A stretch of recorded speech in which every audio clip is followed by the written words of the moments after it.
All right. Thank you very much, everybody. So first lecture is going to be Dr. Mark Probst from Columbia, teaching us some high yield pearls for the renal and GU portion for the EM ITE exam for 2024. Thank you, Dr. Probst. The floor is yours. Thanks, Mike. Yeah, pleasure to be here. Thanks for having me. I want to make this interactive. I don't want to be the only one talking for the next hour. So I might ask you guys to read some questions and offer some answers. It's going to be mostly question-based. I believe there's some educational research showing that that's actually a better way to learn than just to like listen to a talk or read an article. So let's dive in. So the written boards, tell me if this has changed, because this was from last year. 305, single best answer, multiple choice questions. You get 8 hours with some breaks in between, but it's 8 hours total. Does that sound all right to you? Sounds right from what I've read. Yeah. Okay. And of course, you can get practice tests various places. Does anyone do Rosh review? Is that the standard? Okay, so I recommend just do a ton of practice questions. Eventually, the questions start to kind of repeat or overlap, and then the test becomes basically easy. So these are some of the topics that we're going to try to cover today in the next hour or so. So it's obviously renal and GU. Okay, so let's start with a question. Matt, were you here last year? No, I'm a first year resident. This is my first year. Oh, okay, great. Do you mind reading this question out loud? I know, but I thought you were at this session last year. I apologize about his probably. Mark. I go to a lot of them because they're just good social events. Okay, I have nothing else to do. Great. So this is a 24-year-old lady with dysuria, urgency, frequency, denies fever, vomiting, back pain, no medical history, medications or allergies. She has 3+ blood in her urine, positive nitrites, positive leukosterase. She is not pregnant. What is the most appropriate course of action? Great. Okay. So the first sentence tells you pretty clearly that most likely we're dealing with some type of UTI, right? Dysuria, urgency, frequency. What is the next sentence trying to indicate to you? That she does not have she doesn't have a systemic illness or bacteremic or pyelo, probably. Right. Exactly. So probably going to be cystitis now, not pyelonephritis, because she doesn't have the back, which I guess we can interpret as flank in this context. And then she has no past medical history, meds, allergies, and she's not pregnant. And the urine dip obviously confirms the diagnosis, right? Nitrites being very specific for UTI. But the no past medical history, meds, allergies, and not pregnant, what is that trying to communicate to you, that the test taker? That it's probably not a complicated UTI. Right, exactly. We can think of UTIs as kind of upper and lower, as well as complicated, uncomplicated. So we're dealing with a lower, uncomplicated UTI. And what is the treatment, or excuse me, the most appropriate course of action? And now we have a kind of this is a somewhat common structure in multiple choice questions.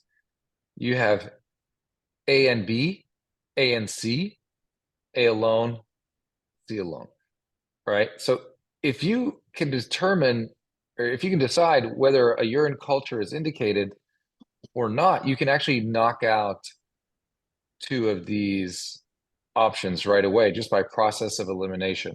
And I encourage you all to use process of elimination in multiple choice questions, right? So who wants to get a urine culture? Because that'll knock out a lot of the stuff, right? I mean, my gut is to get a urine culture, but I have a feeling I'm wrong. In reality, I would get a urine culture because I don't know. I don't know what the testing answer is, but in real life, people grow weird shit. Yeah, I was gonna say we're not practicing at Columbia or at Cornell for that matter. We're practicing at ABEM General Hospital. And yeah, ABEM General, I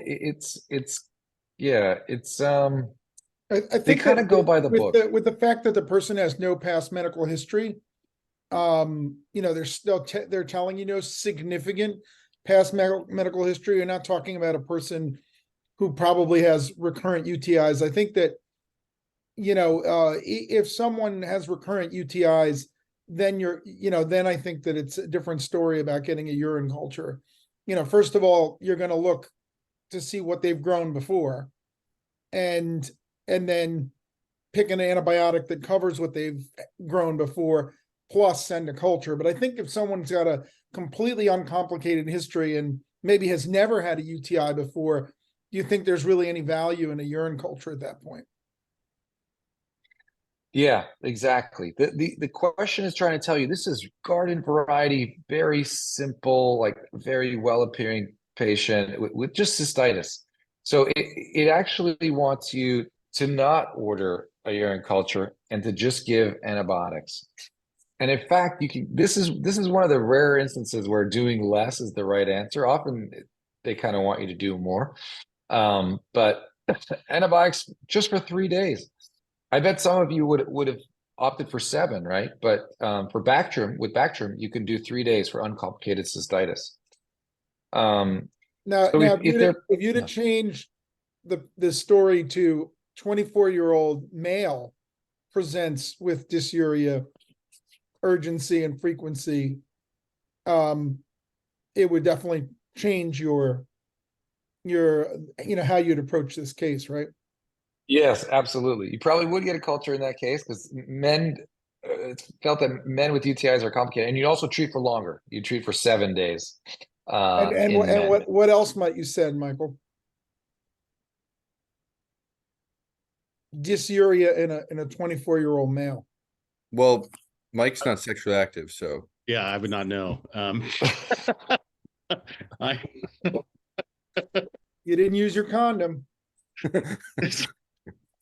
For a normal functioning male that's not me, I would probably add a GC chlamydia. That's right. Right. I mean, basically, the only people with uncomplicated UTIs are women of childbearing age.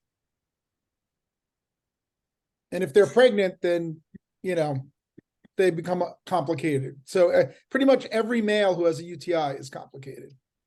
And that's usually going to wind up being cultures and longer courses of antibiotics. Right. And remember that things as simple as diabetes make it complicated. Any immune suppression, if you failed antibiotics already, if you had recent surgery, recent instrumentation, if you have a stone or an obstruction, if you have one kidney, there's a lot of things that turn it into a complicated UTI. Okay. Anything else to add about this question from anyone? No. Okay, let's move on. So who wants to read this next one? I can read it. Okay, thanks. 56-year-old male with type 2 diabetes presents with fever for 4 days and groin pain. No recent illness, but glucose levels have been high for weeks. Exam shows picture below. What is the most appropriate initial treatment? All right. So diabetes, right away you think immunocompromised, right? Probably going to be something nasty. The glucose is out of control, so some type of systemic effects here. It's mostly going to be about the picture, right? But fever also, right? We're concerned about this patient. So, what are the abnormal findings here? I mean, it shouldn't look like that. No. I think he probably fell into a paint can of black paint. Yeah. No. So just for our other learners in here, concern for necrotizing fasciitis. The reason I'm concerned, he has this dark purpuric patch on the lateral portion of his testicle. He's got diabetes. It's a notorious combination for necrotizing fasciitis. I don't know if it would be too bold of me to maybe call this just one giant bulle or something over here. I would start this patient on broad spectrum antibiotics plus Oh, hold on. Let's wait for the answers, the potential answers. Okay, yeah, so it's swollen, it's erythematous, and there's perhaps some hemorrhagic bullae here. So this is very concerning. Probably is Fournier's, I agree. And what's the name of Fournier's in this part of the body? Or excuse me, no, I misspoke. I just told you the answer, didn't I? I said it probably is. I meant to say it probably is necrotizing fasciitis, but it's in this part of the body is often referred to as Fournier's, for no good reason, right? We're trying to move away from those types of names. But so these are our options. We got high dose IV penicillin, hyperbaric oxygen, IV Zosyn, a catheter, and surgical debridement. So we have two antibiotic things. We have surgery, which we know actually is part of the treatment. What was the question again? It was like, what is the first or most effective? Yes, exactly. The wording is key here. So let's go back. Most appropriate initial treatment. Zosyn. Yes, it is Zosyn. That's correct. So we don't really use penicillin for this, right? We might add Zosyn Vanclinda, and we first antibiotics, right? Because we're not surgeons, we're ER docs. So we first antibiotics, resuscitate, and then call surgery soon after. I mean, in reality, you could do it all at the same time, but you would get the antibiotics in first before going to the OR, right? Any questions about that one? No? Okay, let's move on. Who wants to read this one? I like reading, so I don't mind. 66-year-old female on the renal transplant list presents from HD session with a bleeding shunt. When the HD catheter was pulled at the end of the session, she began to hemorrhage profusely from the graft site on her left upper extremity. Pulse is 113, blood pressure is 98/54. In addition to direct pressure and notification of the on-call surgeon, what is the most appropriate management? Mike actually knows the answer to this because he just read about it and he posted in our group about it. Oh, okay. Yeah. Don't say it just yet then. So we got a patient, renal transplant. She just had dialysis. They're using the word profusely, so we're kind of worried about her, right? It's a profuse hemorrhage.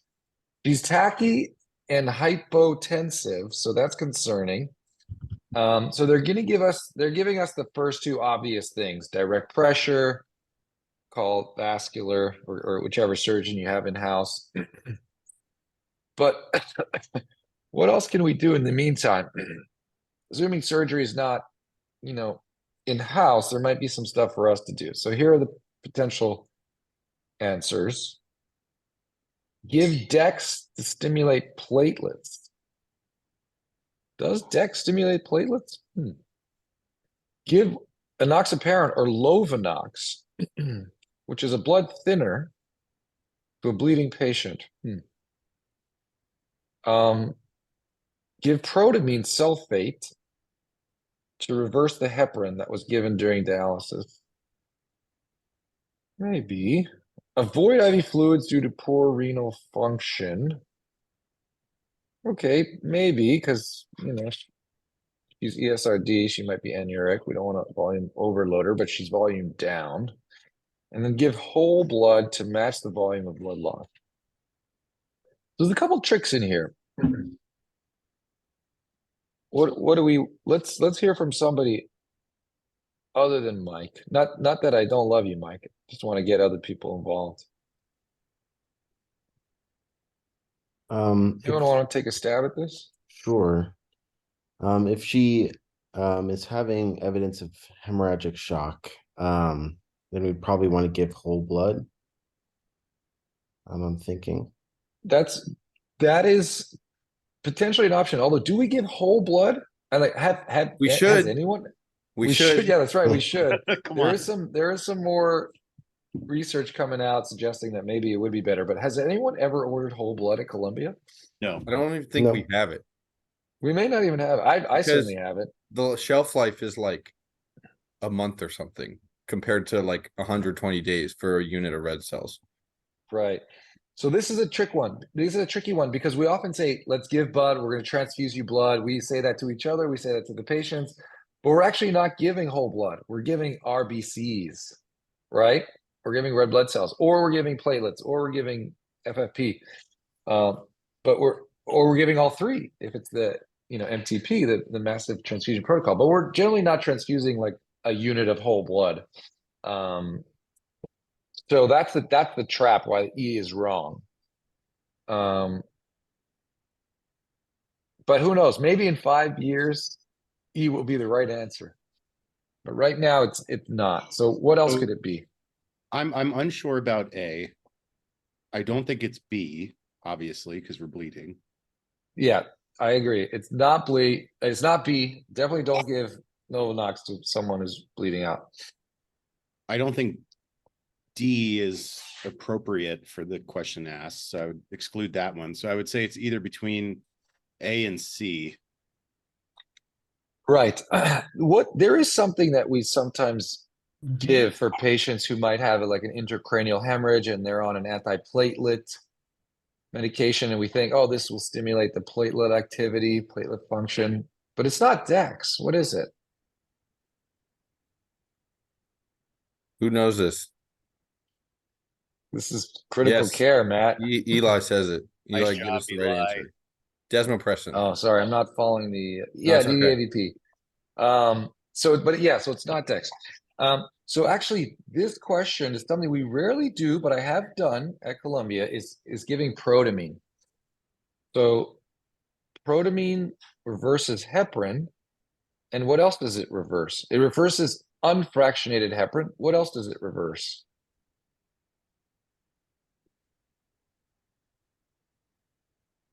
It can also reverse low molecular weight heparins to a lesser extent, but it still reverses both. So this is really something you have to study because you're probably not going to do it that frequently in the ED. Although, has anyone given protamine? I think it was 2 years ago. I've given it for like super sick GI bleed. When you're throwing when you're like MTPing and the person's getting a unit of blood every 15 minutes and you're just like throwing the kitchen sink at them. I've given it for iatrogenic head bleed on a patient getting bolus heparin. Right. Yeah, it's usually in the context of heparin or low molecular weight heparin. But as we know, unfractionated heparin is mostly an inpatient medicine, right? It's rare that patients are outpatient on heparin, right? They might be outpatient on Lovenox and self-administering. So every once in a while, they'll come in on one of those meds, generally the low molecular, and then they're bleeding, and then we give heparin. Protamine. Okay, so that one is a tricky one. So this is also a good lesson for those head strikes that we get called for in triage. We're big about asking, are they on anticoagulation? Are they on aspirin? Well, realize that your end stage renal disease patients are getting heparin with each dialysis session that they have. And depending on how proximate they are to that dialysis session, they may be anticoagulated. It's not going to be on their med list, but when you see that fistula, think this is an anticoagulated patient. Yeah, great point. Great point. That is a tricky one that not everyone. I think not everybody realizes that. Yeah. Yeah. All right, let's have a new reader, please. Jack, you look fresh and awake. Very fresh, very awake. 27-year-old female on PD for ESRD presents with abdominal pain and fever for 2 days. Her dialysate is cloudy. Gave sample to the nurse already. Her abdomen is tender to palpation, diffusely with rebound. What is the most appropriate treatment? So I abbreviated so there would be less text on the slide. PD is peritoneal dialysis. Peritoneal. Yeah, and I think we all know ESRD. And as you correctly spelled out, that TTP is tender to palpation. So this is kind of like a two-step question. We first have to determine what's the most likely diagnosis, and then we have to figure out based on that, what's the most appropriate treatment. So who I'm wants to concerned throw for out? I'm concerned for a patient on PD for spontaneous bacterial peritonitis, so SBP, and I think we need to treat her with Zosyn. Great, I like it. I don't know if we would call it spontaneous because it does. We do have a source, like an entry through her catheter. So I think this might be just called simply bacterial peritonitis. But either way, your impression is correct. Yes, she has, obviously, she's fever, abdominal pain, right? Obviously, she's got some type of intra-abdominal infection. It's most likely peritonitis, bacterial peritonitis. And then we have to give her antibiotics. So let's see what they offer us as potential answers. Yeah, you can do a CT scan because we love to scan everyone. We can give antibiotics intraperitoneally, or we can give, they're giving us now the same antibiotics, but IV as the option. And then we can do a laparotomy to remove the Tenkov catheter. That's the catheter that goes into the abdomen to drain the acidic fluid and do the PD. And then a Hickman would be a vascular catheter for HD. This is a tricky one. Who wants to guess? The question is most appropriate treatment.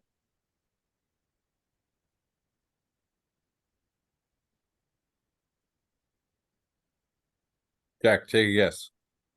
I mean, of these choices, I don't think like IV first generation cephalosporin or Vanco is what we're actually trying to cover. So I would guess that like, and I don't think it's D or E, and I don't think it's A.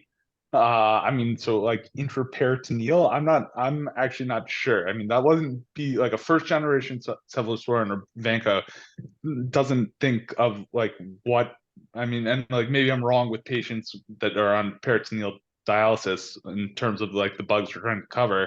But I would guess B if I was given this question. Okay. Yeah. What you're describing, Jack, is an awkward position that sometimes we find ourselves in when we're like, oh my goodness, these all seem wrong, right? At Columbia, we usually give ceftriaxone or maybe cefoxitin, but not like Ancef, right? So it seems wrong.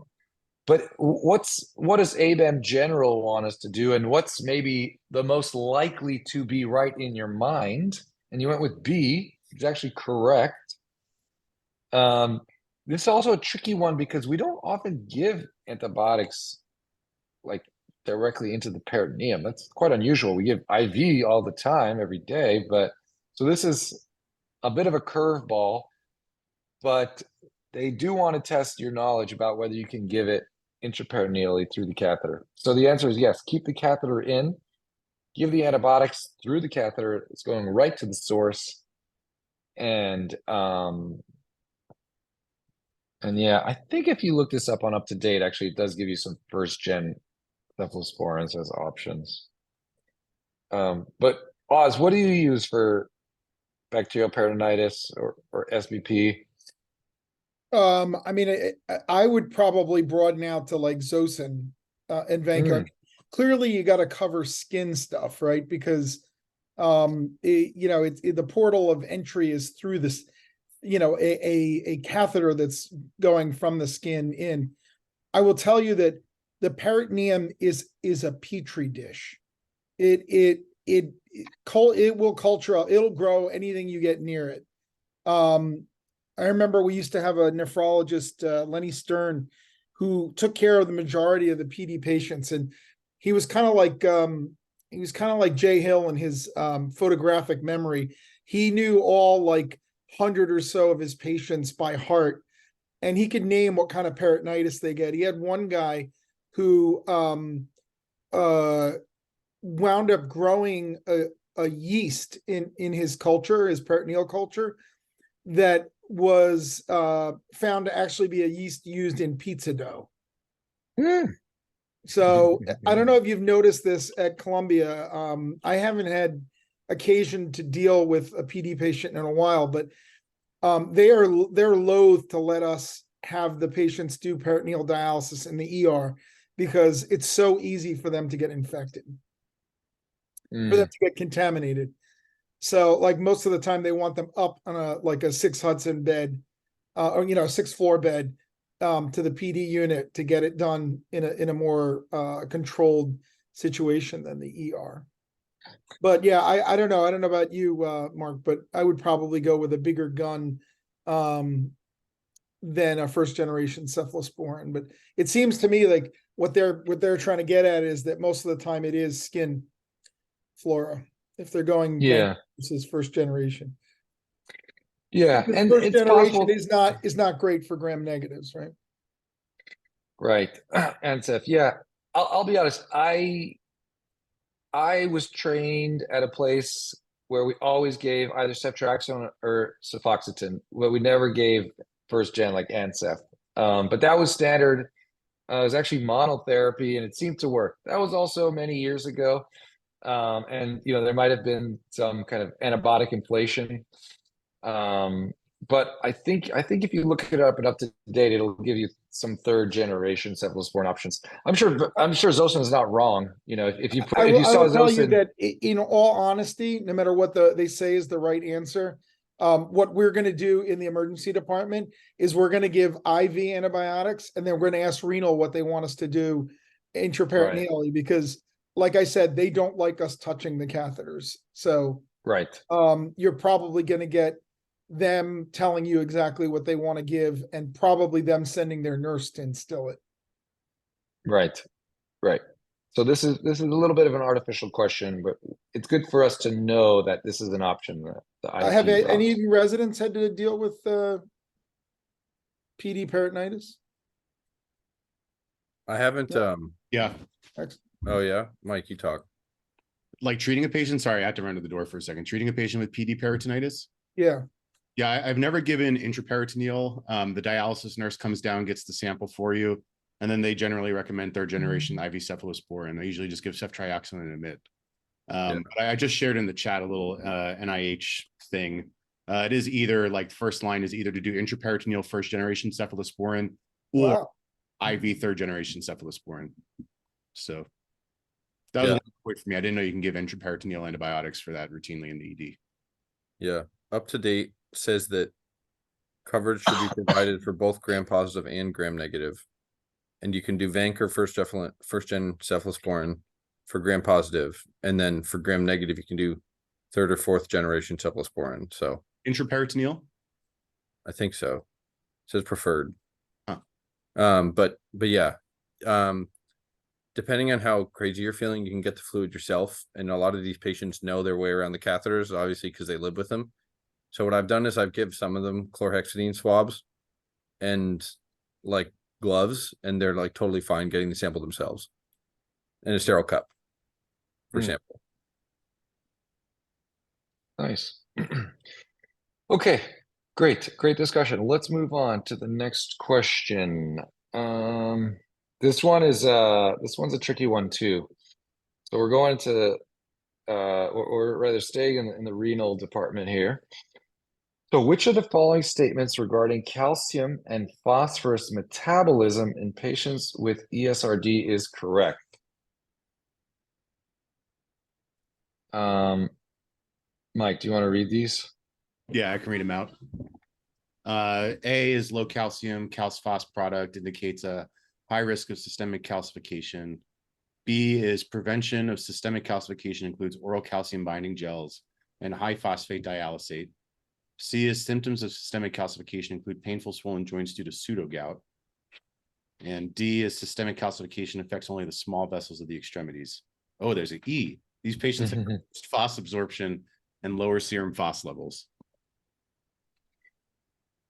Right. Okay. So this is a tricky one. First of all, why is this an emergency medicine board question? It's a great question. It's in total, peer. This These is are from total peer. nonsense. Yeah, it's there's maybe one link to emergency medicine, but you're right. This is very internal medicine-y, and it's not something that we often talk about, like the phosphorus metabolism of patients with ESRD. Let's see if we can use process of elimination to knock out some of these.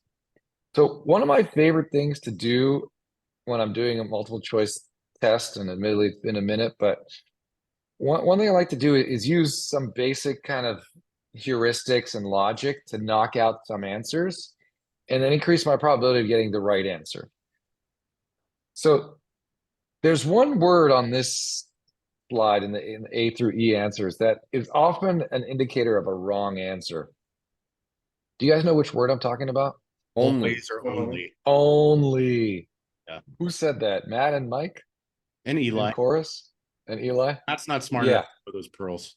Yeah. What is Yeah. what is ESRD? First of all, let's start there. We have to ask Jack that. So only, yeah. Oftentimes when the answer says, X only affects this, it's wrong because it affects more than just that. So let's read it. Systemic calcification affects only small vessels of the extremities. Could it affect other vessels? No chance. Probably, yes. What's that? No, I was joking. Okay. Keep going. Sorry. So let's cross out D.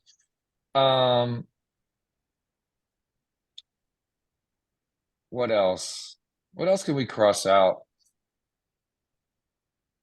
So what about this low calcium phos would be high risk for calcification? Does that sound consistent or kind of inconsistent?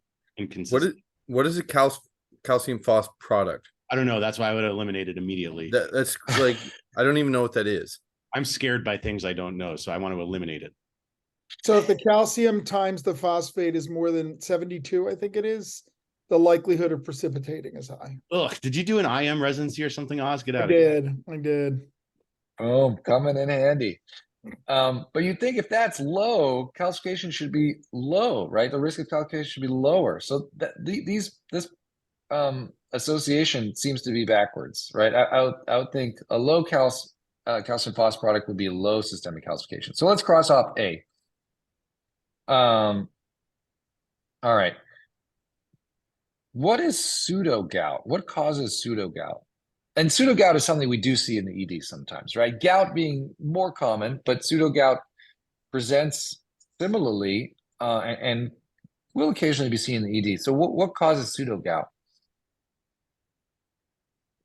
So it's calcium pyrophosphate crystals. Yeah, calcium pyrophosphate. So there's a couple words in there that I like.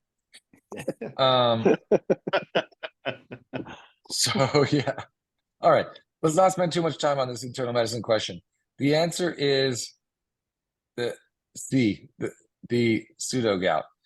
So there's a good chance that there will be at least one question on gout or pseudo gout on the exam. So you might as well remember these buzzwords. So needle-shaped negative birefringence is urate crystals, which is gout. So negative needle, NN, gives you urate and gout. Then if you go to the other side of things, they're shaped differently, right? They look like rectangles or rhomboids, and they're positively refringent, and it's calcium pyrophosphate. So it's pseudo gout. So it's PPP, positive pyrophosphate pseudo gout. So those are your little associations, and these are some images to kind of help you remember this stuff. These needles and these rectangles or rhomboids. But we sometimes get asked by, I don't know who asks us, internal medicine, primary care, or rheumatology to send off like a urate level for gout. It's useless in the ED, but people sometimes send it. But that I think you'll probably have come across, right? That sending a urate level for gout. So that association should already exist in your mind, and then just remember that they're needle shaped and negatively birefringent. Anything to add to that, Oz? No. Okay. Nope. All right. Who wants to read the next question?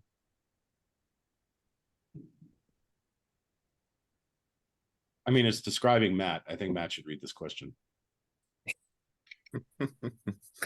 That's 47. Wow. Okay.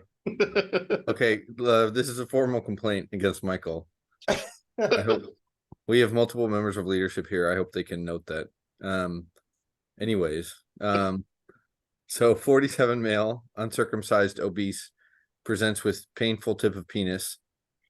He has a swollen tender glands and foreskin. Foreskin appears excoriated and has purulent, foul-smelling discharge.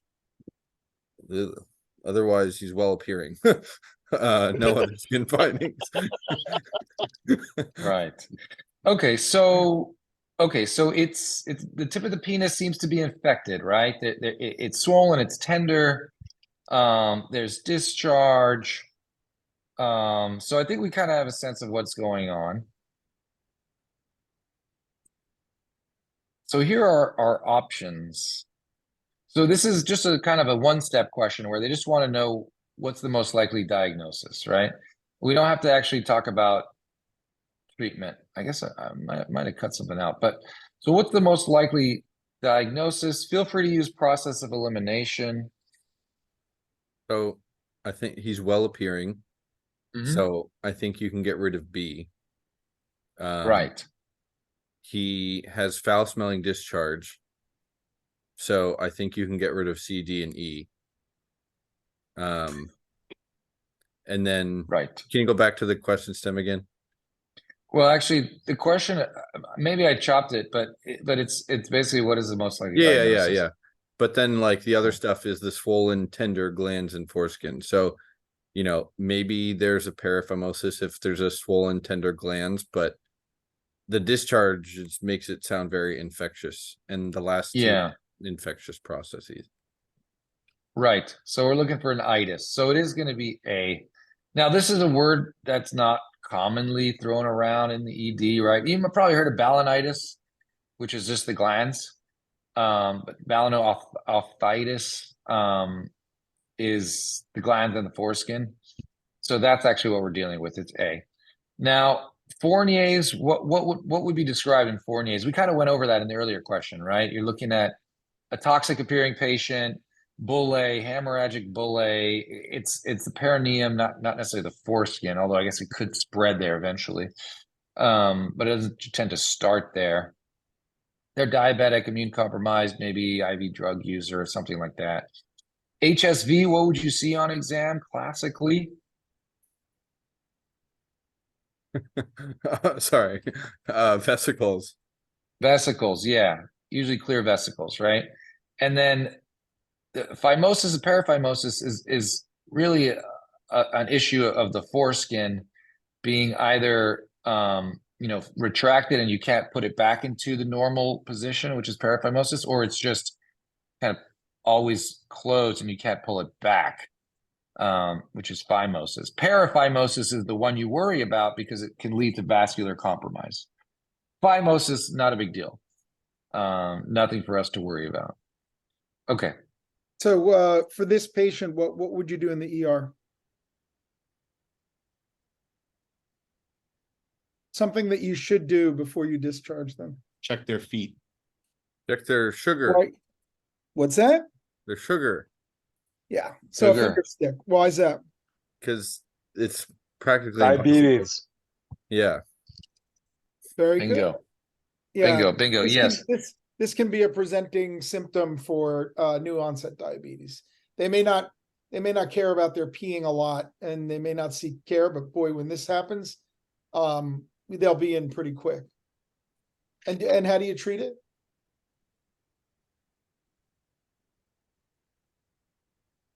Antifungal cream. Yeah, I usually do antifungal as well as antibacterial. So like triple antibiotic ointment along with like an econazole or something. And hygiene. Right. And if they're diabetic, clearly treat their diabetes. Right. Yes. Remember fungal is a very common culprit in this disease. So you wouldn't do any oral antibiotics too? I've seen it. I don't forget if it was an up to date, but they recommend both. Yeah. I mean, not everybody, you'll find some people's finger sticks are actually normal, so it's not always, the male equivalent of a yeast infection.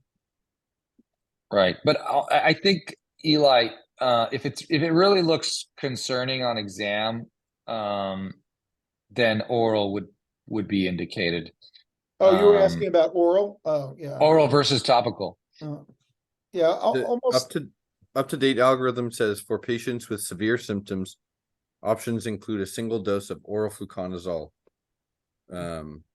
or a combination of the imidazole and Do they qualify what cream. counts as severe symptoms? Is it just I don't think it does. because that would make me think that they have some systemic, like maybe a fever, or Yeah. to give like a dose of oral fluke. I've never given oral fluke. I've only done. No, we gave this is actually very similar. We had a patient a couple months ago in area D where this was like basically the exact same presentation, and we had to consult urology. He was like retaining, and we couldn't pass a Foley because it was like so badly swollen. So urology had to like come down, but they recommended oral antifungals for him. Interesting. So Jack, in that way, basically that cystitis basically caused like a phimosis almost. Yeah, it essentially caused a phimosis because it was like so swollen from the Yeah, So qualify that yeah. as Was he circumcised or not? uncircumcised. Uncircumcised. Okay. Yeah, so sometimes also you can consider if they're not diabetic, you could consider like a lotrasone, something that's like a combo steroid with the antifungal.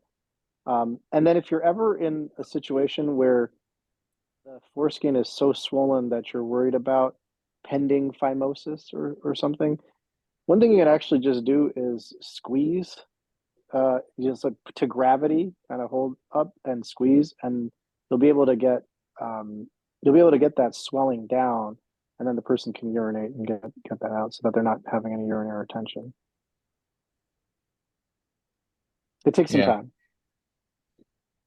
I mean, that's the technique that urology often does for paraphimosis. Before they make the snip, they will try and reduce the edema in the foreskin and hope to be able to reduce it. Yeah, you all know that, right? Like they do that dorsal slit. Yeah. Okay, let's go on to the next question. Who wants to read this one? And guys, let's not make too many penile jokes, okay? I'm looking at Matt and Mike just to be sensitive to all people on the call.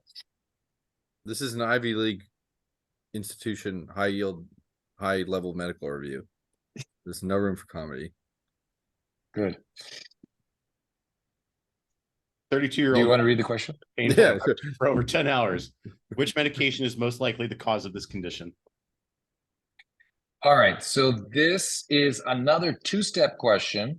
We want to know what's the diagnosis or what's the condition, and then we want to know what are some potential culprits, right? The kind of adverse effects. Do you all know even in advance before the answer choices come out?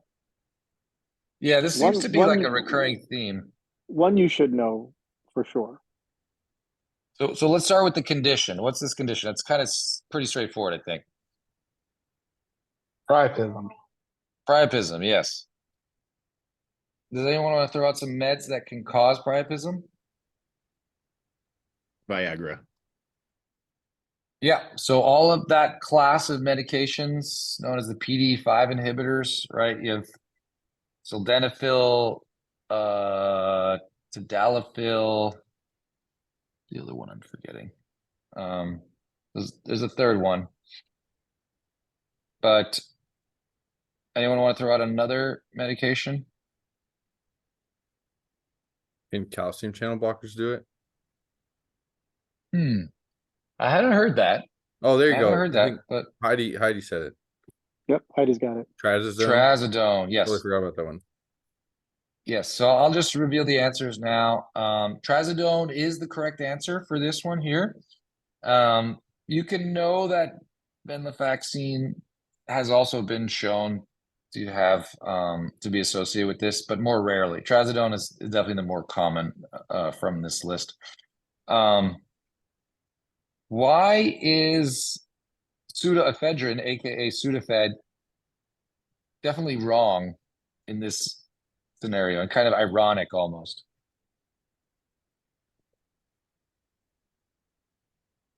It's the treatment. It's a treatment. Yes, exactly. It's part of the treatment. Does it work on its own? I don't know, but it is considered kind of part of standard treatment. So you can lead with that before you call urology. Same with terbutaline, that's been used as a treatment. These are terbutaline being a beta agonist. Okay, so yeah, trazodone, and I'll make one kind of mnemonic comment that I forget what his name was. Dino, the resident from like 3 years ago, said this on this session 3 years ago. Trazodone, trazobone. And I thought that was a clever little mnemonic, so you'll never forget. Okay, how about two medical conditions, more chronic medical conditions that are associated with priapism in children? Sickle cell. Sickle cell, good. Anything else you can think of? You kind of clog up the circulation a little bit. Another problem with blood cells, with white blood cells. Leukemia. Leukemia, bingo. Good job. Okay. And I'll also add one more question that I was recently screwed by on New World, was that apparently prazosin also gives you priapism. It was a similar question, except that trazodone and Viagra were not options, and the only reasonable option was prazosin. That's Prazosin, like that's the an alpha blocker. for BPH. Yeah, interesting. Interesting. Yeah, prazosin. Okay. All right. So we're going to talk a little bit about hyponatremia and hypokalemia in the last 10 minutes or so. So stuff you may want to memorize. Unless the rules have changed, you can't bring any electronic devices. There's no med calc when you're taking the test. Are you even allowed to bring a page of notes, or is that forbidden? They give you Forbidden, like right? Page to write notes on. Right. So Okay. you have like a calculator and a set of normal lab values, and that's about it. Okay. Do they give you any formulas? No. No. Okay. So you still have to memorize the formulas if you're going to use any. This would be for serum osms. It's a little, I guess we don't use this every day. I mean, we don't really do any mental math anymore in the age of MedCalc and other clinical calculators. But if you double the sum of the sodium and the potassium, you add the BUN divided by 3 and the glucose divided by 18, you're going to get your serum osms. And then you can calculate a gap, right? Osmolar gap. And if it's greater than 10, there's some unmeasured osms in the blood, which is indicative of some problem, probably a toxicological thing. I mean, not always talks, but often is on these questions. Yeah, so this is a little bit about hyponatremia. Often the treatment is hypertonic, a 3% saline, right, in a bolus, either 50 or 100 mLs. But if they're hypervolemic, you want to look at for fluid restriction that could be on it. If they're seizing, then it's or super altered, then it's pretty easy to know what to do. You want to correct for your glucose. Does anyone want to throw out a rule of thumb for how to correct for glucose? If you're really hyperglycemic, that can lead to low sodium. So you should correct for that.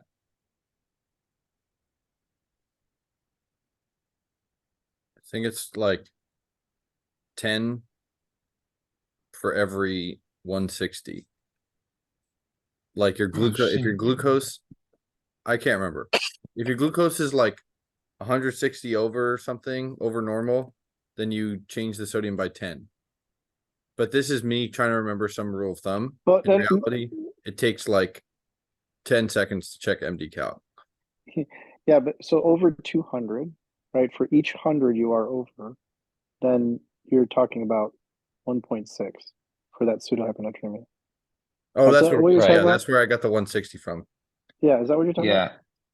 Yeah. Yeah. I think that is, but yeah, and if you can't remember 1.6 and you don't want to do the math, you could do it like 2 for every 100-point elevation in your glucose. You would increase your sodium by 2. So if you correct it, it might actually be normal. And what's the feared complication of over treatment of hyponatremia if you correct them too quickly? From low to high, your brain will fry. Okay, Pawns I will like die. it. Your pawns will die. Pontine demyelinasis. Right, osmotic demyelination syndrome. Yeah. And Jack, I think you had read a paper saying that maybe this wasn't as big of an issue as was believed, but it's definitely all over up to date. Is that correct, Jack? But Yeah, we talked about this. I think it's certainly still a risk, but I think there are a few review articles published recently. Kidney Boy on Twitter. Yeah. I forget his name, but I Joel can Toff. find the link shortly. But the risk is low, but still real. So we have to be cognizant of it. yeah, absolutely. It's a concern. You know, it still happens. You hear about it happening. It's usually a delayed thing, so we don't see an ED, but it's kind of medicine the next day or the 2 days later, rather. So you do want to correct it slowly, and it's definitely going to be an issue on the test. So it's a real problem and a relatively common problem at ABEM General. So how slowly do you want to correct? Does anyone want to throw out some numbers? How many points do you want to change it over the first day? Say 6 per 24 hours or something. 6 to 8. Great answer, Eli. I love it. Love it. 4 to 6, some places say 4 to 8, but no more than that. No more than 6 or 8 milliequivalents per liter per day. So that's really slow. That's really, really slow. You almost don't have to correct it in the first, during the ED stay. By the time they get admitted, if you've corrected it minimally, you're doing fine. Okay. Kidney Boy says something interesting, that with overcorrection, it's not, if you give some fluids or something and then all of a sudden the sodium shoots up 10 points, you're not gonna, it's the risk over, like, it's the average rate over like a day or two, and random fluctuations of like 10 points or so while you're getting there are not the end of the world. So just because, like, it fluctuates up like 12 points, it's not that, like, it's not that serious. You just have to get it back down before, like, within the next like 6 to 8 hours or so. Right. And that is discussed and up to date, actually. How you can then induce, if you went up too fast, you can induce hyponatremia again, but you can lower the sodium again, and you may actually see neurological improvement in the patient and then slowly recorrect it. Sorry, guys, I'm getting over a little bit of a cough here. So hyperkalemia, I think we're all very comfortable with hyperkalemia because we see it so frequently in the ED, right? Especially in our population with a lot of renal disease. So EKG changes, obviously peak T waves, that's the one we talk about most often and see most often. But what are some other EKG changes associated with hyperkalemia? Extended PR interval. Yeah, great. So the PR interval is going to start to get prolonged. What happens to the P wave? Does it get bigger, smaller?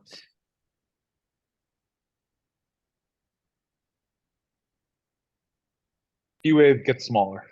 Smaller, yes. It's like a seesaw. P wave gets bigger, P wave gets smaller. So it starts to flatten. What happens to your QRS later on when the potassium's really high? Gets wider. Yes, starts to widen. You can get into blocks. You can get severe bradycardia. And the other tricky thing, you can even get ST elevation. So hyperkalemia can be a STEMI mimic. So be aware of that. Yeah, potassium does a lot of weird stuff to your EKG. Okay, we only have a couple minutes left. Oh yeah, so here's an example of our peak T waves. I think we can all see how big these are.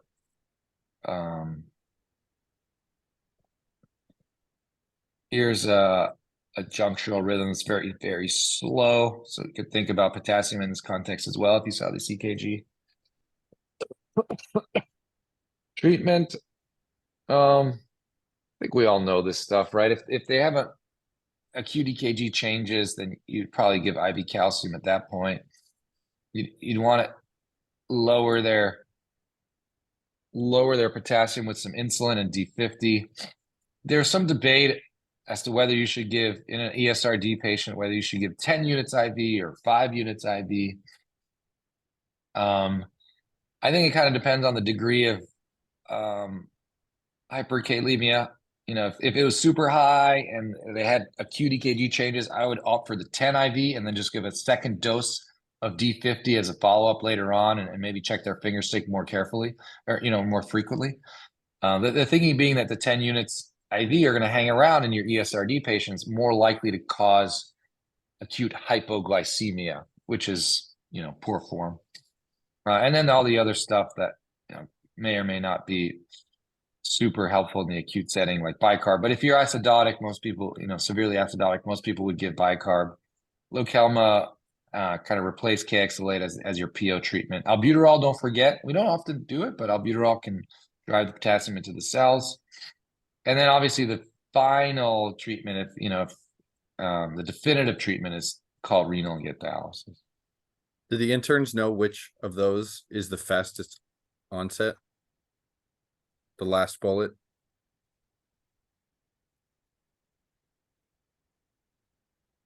Man, I think the fastest onset is like high dose albuterol. That's correct. Excellent. You should be given like 15, 20 milligrams. So if you're really worried about them, make the nurses do nebs. Yeah, nursing, sometimes if you tell them just throw albuterol, they'll just put one neb in. So I always just tell them you got to really just tank it up. And Yeah, that Yeah, first bullet point. I don't even really know, like, I haven't done this yet. But if you're really worried about them, what do? You tell them like multiple nebs at the same time, or how does this like? Yeah, just do like triple stack over an hour or so. Who cares? Yeah, you just along with all the other stuff. And you stand at the foot of the bed, get them on a monitor, all the things, and calcium gluc, calcium gluc, and But of course, a lot of these times these patients are difficult IV access too, so just have the neb running while everyone's trying to get a line in or something. Yeah, and of course, that's a great point. Albuterol, you don't need any access. You can give it right away. Same with Lokelma, although it's not going to help you in the hyperacute setting. But albuterol, you don't need anything other than a person who's breathing. Yeah, and like if you order everything at once, right? They're gonna do everything back to back to back to back in order, right? So like the most helpful thing is probably the calcium if you're trying to make sure somebody's not gonna die in front of you. Yeah, and remember that I think the standard. Oh, go ahead, Manish. Oh yeah, I think we're probably about to say the same thing. Just remember, like the gluconate you can just keep stacking. Calcium chloride is 3 times the amount of elemental calcium as gluconate, but the problem is it's going to burn your veins and it's going to be a problem. So it's recommended to give in a central line. So you can just give gluconate and just give multiple doses. Yeah, great point. Yes, that is one of the teaching points of this slide. All right, we're at 9:30. I want to be respectful of the next speaker. So I'm going to stop here. And then we can move on to the next topic, which I think is it neurology? It is, yeah, neuro emergencies. Thank you very much, Dr. Probst. Yeah, thanks, Mark. Yeah, no, it was a pleasure. Thank you, Thanks Dr. for your Probst. participation. Okay, see you soon. Thank you, Bye-bye. Mark. Yep, pleasure. All right, introducing the man of the hour, the one and only Dr. Richard Lappin. Yay. Is the next topic neurology? Wait a minute. Oh, no. Not ready. Let me know if you have any difficulties with screen sharing, Dr. Lappin. Got it. Thank you. Dr. Okay. Lappin, you got a shout out in Grand Rounds today. I don't know if you heard. I didn't. Oh yes, yeah. Buren told us about the Richard Lappin method of taking an excellent history. If your attending is taking a longer history than you should be very ashamed. Ooh. Did I say that? Harsh. I've mellowed considerably. All right. Great. Can you see my screen? Yep. Yeah, we're all good. Okay. Great. Here we go. This is St. Louis, by the way, many years ago, that store. It's not there anymore. Okay. So neurology is a very small part of the in-service exams and the boards, which is what it is. So what I'm going to do, since it's a vast subject and trying to make it small, is just to focus on peer questions, just to get a sense of what ABEM thinks is really, really important. And so I'm going to talk about at least some of these topics and just go over some questions and review some general stuff. And if you want to jump in and ask a question or make a comment, please do. I tend not to pay attention so much to the chats because it's a little distracting. So just speak up, and I'm happy to talk. Okay, so we'll start with various kinds of headaches. Most common headache, maybe overall, is tension headache, but the most common headache overall that we see in the ED would be what? Tension. Yeah, maybe. Migraine. Migraine. Yeah, I would say migraine. I'm of the belief that tension headaches really are mild migraines. So I'm in the all migraine camp. But yeah, most of the headaches that drive people to come to the ED are probably migraine, even if the patients don't know that they've got it, even if they don't have that diagnosis, even if they think it's something else. A lot of people will come in with headaches that they attribute to eye strain or sinus infections or to their blood pressure, but generally it's migraine. It's a clinical diagnosis. There's no diagnostic test. And for us, of course, in the ED, it's generally, unless it's clear from the patient and their story that they've had a number of headaches like this over years, it becomes sort of a diagnosis of exclusion. But it's probably 95% of what we end up seeing in young people and old people. A lot of old patients don't realize that migraines can go into remission. So they'll have bad headaches in their teens and 20s, maybe 30s, and then for decades they'll be fine. And then they'll start getting them again in their 70s and 80s, and everyone is concerned. And it turns out to be their migraines come back. Okay, typical presentations, it can be sort of generalized headache. It can be this kind of headache behind the eye is very classic with like a throbbing sensation, nausea, photophobia, all very common, phonophobia. All right, some questions about specific types of headaches. They want you to know. Here we are. Here's a puzzler. A 64-year-old woman presents with sudden severe headache, started 2 hours earlier. What is the most common, well, what's the condition, of course, and what is the most common cause of this condition? First of all, what's in the CT? Classic finding. Starfish of death, subarachnoid hemorrhage. Yeah, it's that classic sort of starfish pattern of blood settling in the fissures and around the brainstem, and it's subarachnoid hemorrhage. And the story in this patient is classic. It's sudden, severe. Sudden meaning peaks very rapidly. Rapid peak probably means like less than 5 minutes. That's pretty classic for subarachnoid. AVMs usually give you bleeds within the brain parenchyma. Same thing for cavernous hemangiomas, which are also very common. Brain tumors can bleed, but again, the blood's usually sitting in the brain tissue. Saccular aneurysm is by far the most common cause of bleeds like this. But it's important to know that if maybe 10%, 20% of subarachnoids are non-aneurysmal, they tend to be much milder. They have a much better prognosis. Subarachnoid can be a devastating disease and often is, but the non-aneurysmal bleeds usually do really well. And you don't know you can guess that it's that if the amount of blood is very small. And typically there's just a little bit around the brainstem, but you'd need an angiogram to know that for sure. As far as quick review, the classic presentation again is that thunderclap headache that just comes on and peaks within sometimes seconds, certainly like 5 minutes or so. About 1 in 6 of those who come to the ED are probably subarachnoid. So that's actually a small, in a way, a small number. 5 out of 6 thunderclaps are not subarachnoid hemorrhage. They're probably migraine variants, but we don't know. If you sort out the ones that are neurologically impaired, and that's about 4 out of 5 of those, you're left with 1 out of 16 neurologically normal thunderclap headache patients with subarachnoid. So it's an even smaller amount. So again, the vast majority, the great majority of your neurologically intact patients who say, yeah, I just got this sudden headache, do not have subarachnoid, but of course you have to rule it out. The good news, of course, is if they come in within 6 hours, if they're neurologically normal and they come in within 6 hours of the onset, and you have a completely normal non-contrast head CT, the chances of a subarachnoid now are about 1 in 200. So now you're getting to the point where you can sort of have shared decision making with the patient. The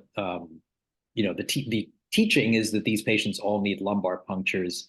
You'd be doing clearly hundreds of lumbar punctures to find one of these. Whether the patient wants to undergo that, again, is something that you'd have to talk with them. Increasingly, I think we're kind of allowing patients to choose imaging instead of the still standard of care lumbar puncture. You can get a CT angiogram or an MR angiogram. If they don't have an aneurysm, that's certainly suggestive that they don't have an aneurysmal subarachnoid. You could sort of say, we can't absolutely rule it out, but that's really, really reassuring as far as your ongoing prognosis. Again, not yet standard of care, maybe sometime soon. 25-year-old guy comes in with a sudden severe headache, but it began 24 hours ago. He's never had this before. His vitals are fine. He's neurologically fine. His CT is fine. What is the official next management step for this guy?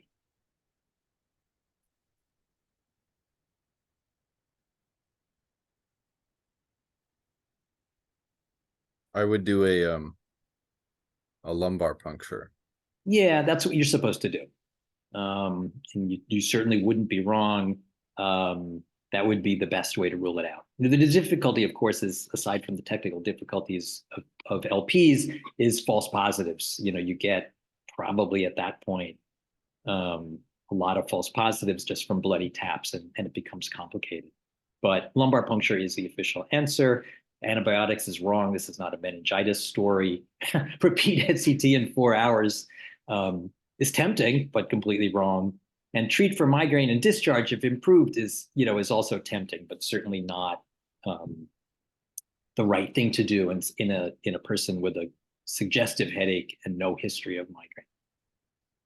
So, okay, lumbar puncture. 35-year-old has severe pain behind an eye with tearing from the eye. His nostril is running mucus. He's had similar headaches every day for weeks. Each time they last about an hour. His eye looks fine. His visual acuity is normal. He's pacing around the room. He's really uncomfortable. So the subtext question is, what does he have? likely. or Cluster possible. headache. Yeah, cluster headache, exactly. This guy's a little bit young for cluster. It tends to be a little bit older, middle age, maybe guys, usually guys, 40s, 50s, 60s. And the cluster is this period of time during which the patient has daily headaches. So it can go on for weeks or months, usually the same time each day, 30 to 60 minutes maybe, agonizingly painful. And then eventually the cluster ends and they're okay, but then, a year or two later, maybe they're going to get it again. It's harmless. It's agonizing, but harmless. Recommended initial treatment. Oxygen. Yeah, oxygen. I don't think anyone knows why that works, but that is supposedly the treatment of choice. There are sort of treatments for the cluster itself. Sometimes things like Tegretol, carbamazepine are used for patients when they're actually in the midst of a cluster to try to prophylax, but oxygen is treatment of choice. Good. I think he did this once, and the nurses took him off of oxygen after a few minutes. Because his sat was fine? Yeah, and I was like, oh, no. So I guess, is that a problem that people encounter often? Do you have to like specifically go to all the people and be like, hey, please like make sure that they stay on the oxygen? This is for like, yes, absolutely. Make sure that the people taking care of him understand that he's on the oxygen for the headache if they don't know. And these are really rare. I mean, I'm not 100% sure that I've ever actually seen a real cluster headache patient. I had a guy once who said he had cluster, but only wanted opiates. And so I was skeptical. But it's it's a real thing, but it's really not very common. But like board reviews love it because it's kind of so odd. Okay, here's something that's less uncommon. 26-year-old woman presents with several weeks of daily headaches, nausea, and occasionally her vision will black out. Vitals are fine, her eyes are fine, visual acuity, neuro exam is normal. This is what you see if you're lucky enough to see it in the back of her eye. She gets a head CT, it's normal. And what does she probably have?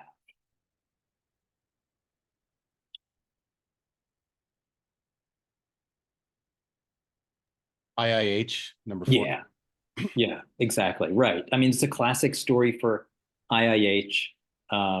She's young. The typical patient is a little bit overweight, at least.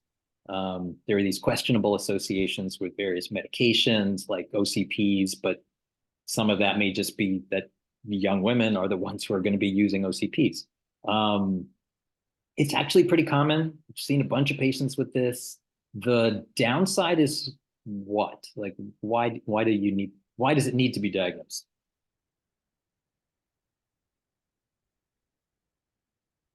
I mean, can't they have permanent vision loss from this, or am I? Yeah, exactly. Right. So the optic nerve eventually can get damaged. You can get retinal hemorrhages, things like that, but eventually you can get serious damage to the optic nerve, presumably from pressure effects, and they can lose vision. It's not an ultra emergency kind of the way a subarachnoid is. The diagnosis is if you're lucky enough to see, you have to suspect it enough to want to look at the patient's fundi. I don't know that any of us, I know I'm not good enough to tell papilledema yes or no. I mean, sometimes, I've seen it when it's obvious. You can't do it by imaging, or not typically by imaging, because the head CT usually is normal. Sometimes the ventricles are actually a little small, but that's not diagnostic. You'd really need to do a lumbar puncture. It's usually not, if that's your suspicion, probably doesn't need to be done in the ED. This is a more like weeks to months kind of emergency rather than a, minutes to hours kind of emergency. But it's something you should at least think about and suspect. And if you suspect it, either figure out a way to tap them, look for increased pressure, or make sure they have like rapid follow-up from neurology so somebody else can do it. The physiology is really unclear. It's not clear. Like, these patients don't get hydrocephalus, like most patients who have increased pressure from decreased CSF absorption get hydro, but these patients don't. They actually have like shrunken ventricles. So nobody seems to understand what it is. Venous sinus thrombosis, uncommon, basically a DVT in the brain, probably underdiagnosed. You really kind of need MRI for it. The risk factors are essentially the risk factors for DVT, cancer. Most of the patients I've seen with this have been like onc hematology patients with some malignancy. Other things like lupus, inflammatory disorders, HIV, there's an association. Giant cell arteritis, who's the demographic for that? It's not this lady. It's your elder female. Yeah, right. Usually over age 60. The headache itself doesn't seem to be particularly characteristic. There are these associations with jaw claudication or tenderness over the temporal artery. Those are, nice when you see them, but not diagnosed. Don't rule it out if they're not there. You look for inflammatory markers. There's always this argument about how high do they have to be before you suspect it. But if you suspect it, typically start steroids and make sure there's someone who can follow them up and do a temporal artery biopsy. Recently, I've seen patients getting imaging studies of the temporal artery to avoid a biopsy. I don't know if that's standard of care, but it's something I've seen at Cornell. And then acute glaucoma could give you certainly headache, but it should be, certainly centered around the eye. It's usually in older patients, and they should have impaired vision, which the pseudotumor patients don't have. They get these weird visual blackouts, maybe from pressure waves, where they'll lose vision for a second or two, but otherwise their acuity is fine. So you should be able to find out that this is not glaucoma. The eye shouldn't be red. Checked it. Okay. Any questions about headaches? Hey, Rich, just a comment. Yeah. I would say that if the group could take a look at that picture, the image, so you can see a blurring of the cup and disc, and that's the key there for papilledema. And then actually at 11 o'clock you can see a retinal hemorrhage. Yeah. And if it was a sudden thunderclap headache, you do need to worry about the possibility of a subarachnoid. And so that's a consideration. And then I would highly encourage, and this is something I do, every headache patient, get your ophthalmoscope and take a look and follow the vessel in and see if you can see something. And if you keep doing it through repetition, then you'll get it. I got good at it. I had no business doing it for like physicals for kids, and I looked at about 200 kids' eyes in about 2 hours, and now I can't miss it. Manish, are you dilating these people in the ED, or you're just doing a non-dilated? Nope. You can just do a non-dilated, and you can, because if you follow that vessel down, you can get to the cup disc, that you can see. And if you see a big thing like a retinal hemorrhage, that you can see.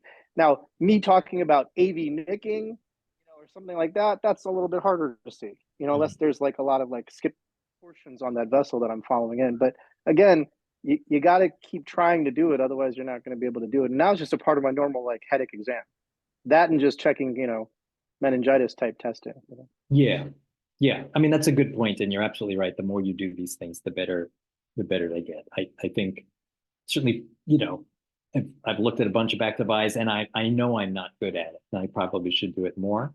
The tricky part often is at the beginning when you see these beautiful images, but they're all sort of photoretinograms taken on dilated patients with special equipment. When you look with your handheld scope, you're seeing like 1/20th of that. You're seeing this tiny little circle instead of this giant view of the retina. So it's hard.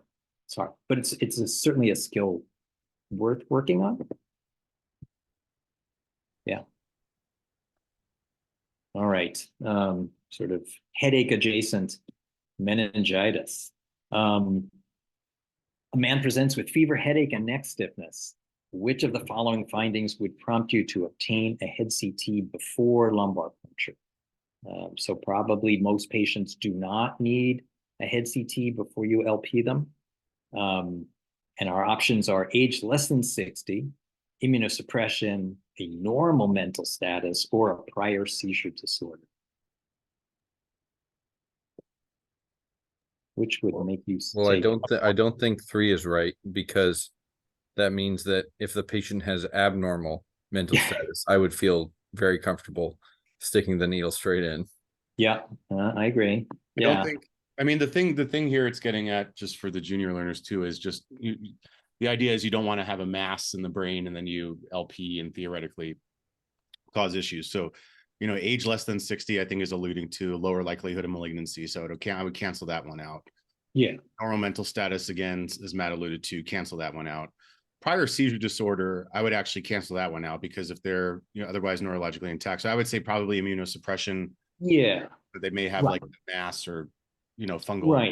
Right. Yeah. So this comes from a paper from like 20 years ago, looking for predictors of, not of herniation, because the question of whether mass lesions end up causing herniation because of an LP is still argued about, but looking for findings that predict a mass lesion, with the assumption that you probably don't want to tap them if they've got one, just in case. So 60 and over, new seizure in the past week, known CNS disease, immunosuppression, altered mental status, or focal findings. And that, I don't think that was ever validated, but those are still kind of rough rules. If they have any of those risk factors, they should get a CT scan. And I think practically we end up CTing most of these patients. That was going to be my next question for you, because I know this is the test answer, but in reality, I don't think I've ever done an LP except for one without getting a CT head beforehand. Yeah, I mean, again, in a young, generally healthy patient with a normal exam and a normal mental status, it's probably extremely safe.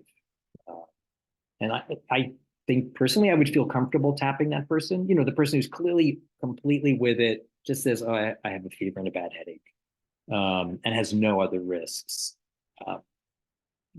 Certainly because, and we'll talk about this in a moment, but because we, if we're suspecting bacterial meningitis, we hit them with the antibiotics immediately, pretty much. Then they can get a CAT scan sort of at leisure, and once you do that, and then you've got a little time. It's not like you have to tap them in the next 5 minutes. So yeah, we do end up scanning these folks, probably unnecessary. Okay. And then, which of the following pathogens most commonly causes bacterial meningitis in adults in the United States? Well, this is step 1 stuff. Yeah. Good to know. No, I know, not talking to you. Yeah. No. I'm saying, yeah. I'm saying it's good. No. I'm saying, Dr. Lappin, I'm sorry, Matt is very demeaning towards his attending. Yeah. I mean, that's I've been reported for this already. So here we go again. Yeah, pneumococcus, with significant contributions from Neisseria, from meningococcus, usually Listeria in older patients, like over 50, and empiric antibiotics would be what? What would you give them? If you suspected bacteria.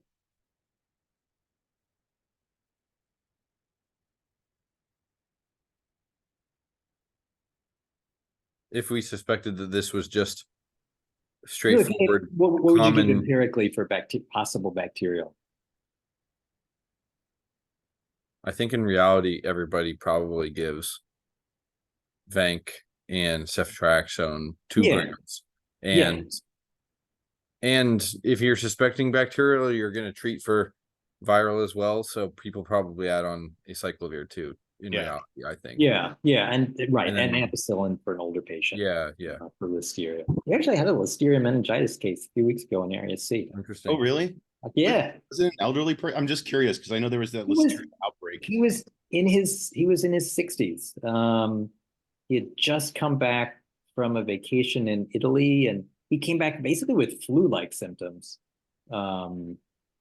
Just like body aches and a little fever, but his head really bothered him. His head hurt, his back hurt.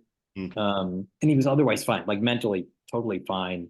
And we kind of said, all right, let's get an RVP on him. He'd been sick for a few days. Let's get an RVP. show that this is viral so we don't have to tap him. And of course, the RVP was negative and the tap showed listeria. And he did very well. I haven't seen a case like that recently. Yeah. And then other special patient populations. If they've just had neurosurgery, you would want to make sure you treat staph, and the bank book covers that. And then you might add perhaps extra gram-negative coverage for implantable devices that might predispose them to like gram-negatives, and also staph. But yeah, Vanc and any third generation, usually ceftriaxone, cefotaxime, which we never use. Okay, onward. Dizziness. You can also use cefepime too as the alternative. Yeah, if you do that high dose, and that would make sense. Yeah. then make sure you prophylax context of that. So that could be rifampin or Cipro, depending on what the algorithm is. The other thing that is empiric steroids for pneumococcal, for suspected pneumococcal, because you don't know that at the onset. If that looks like it's in the mix, you can give an initial dose of steroids before or with the antibiotics. All right. All right, dizziness. I'll try to go through quickly. This is kind of my thing. Matt, I know this is kind of your thing too. What's the map of the world? Huh? No, dizziness, you dingus. No.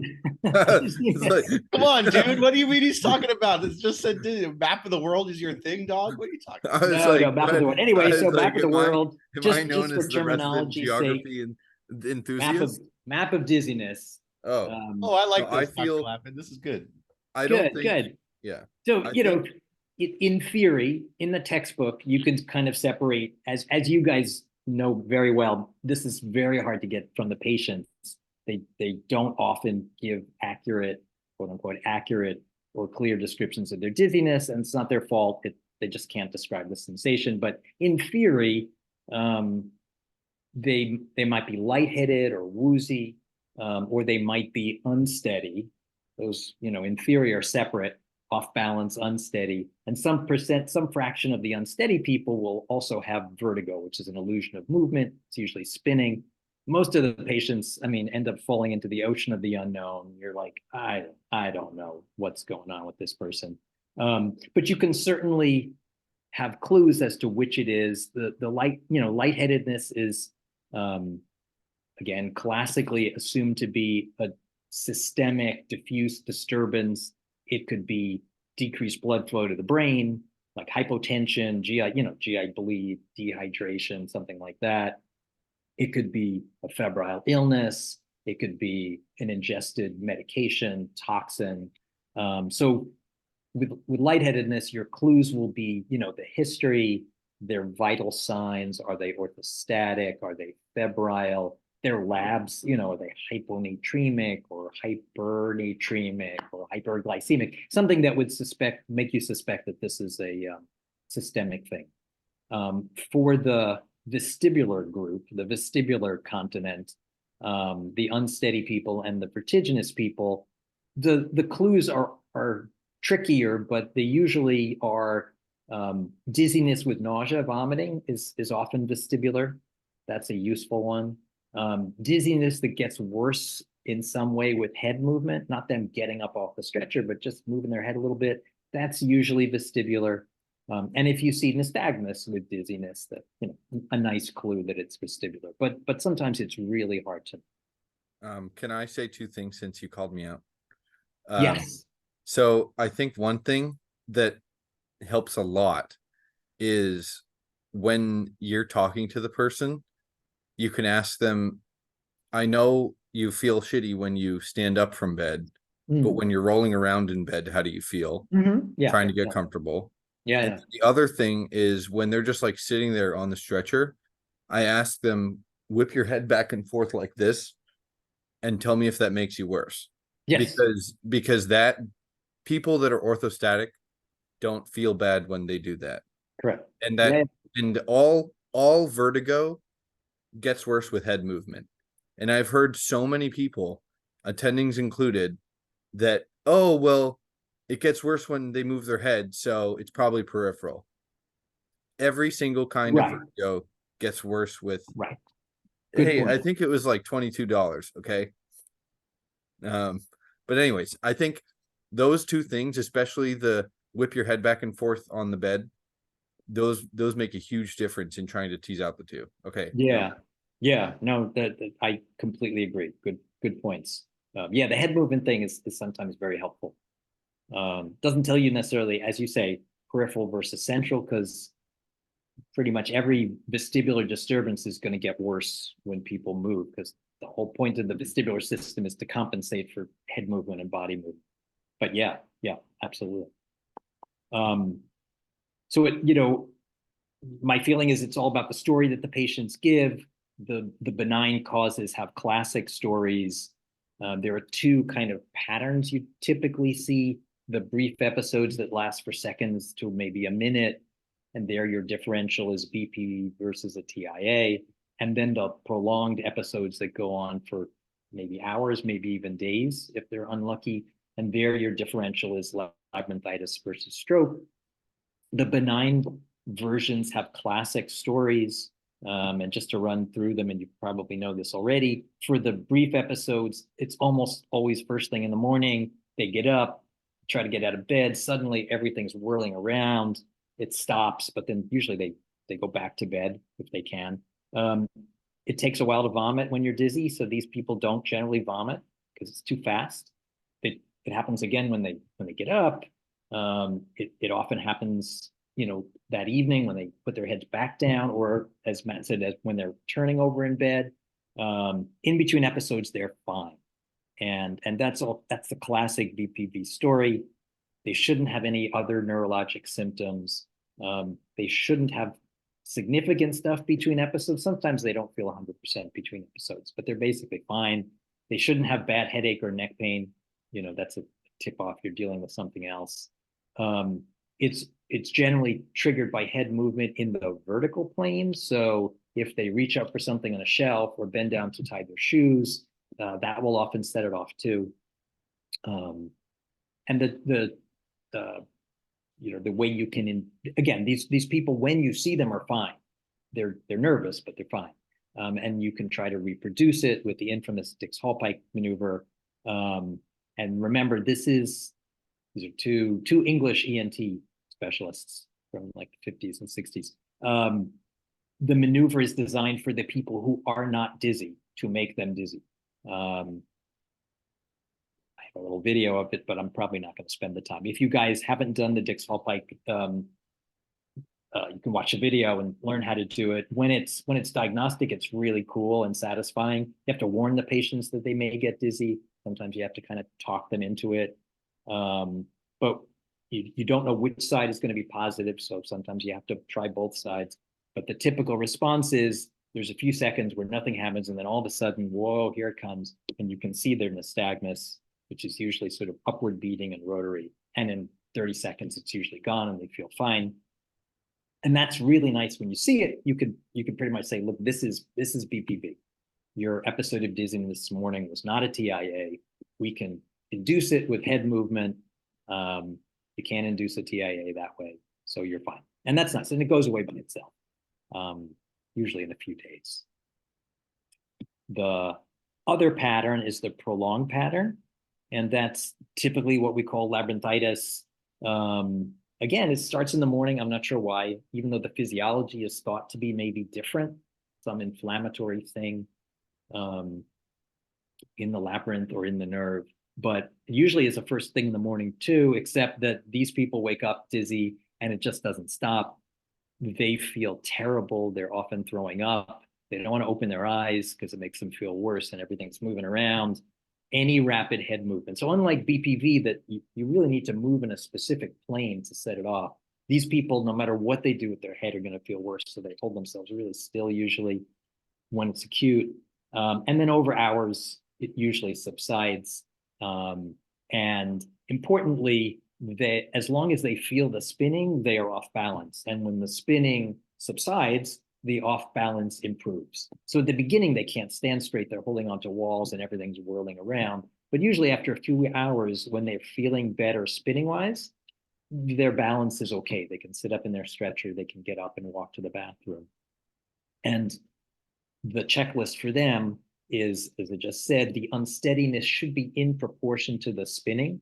If it's really labyrinthitis, they should not have, obviously, other symptoms like double vision, slurred speech, a weak arm, a weak leg.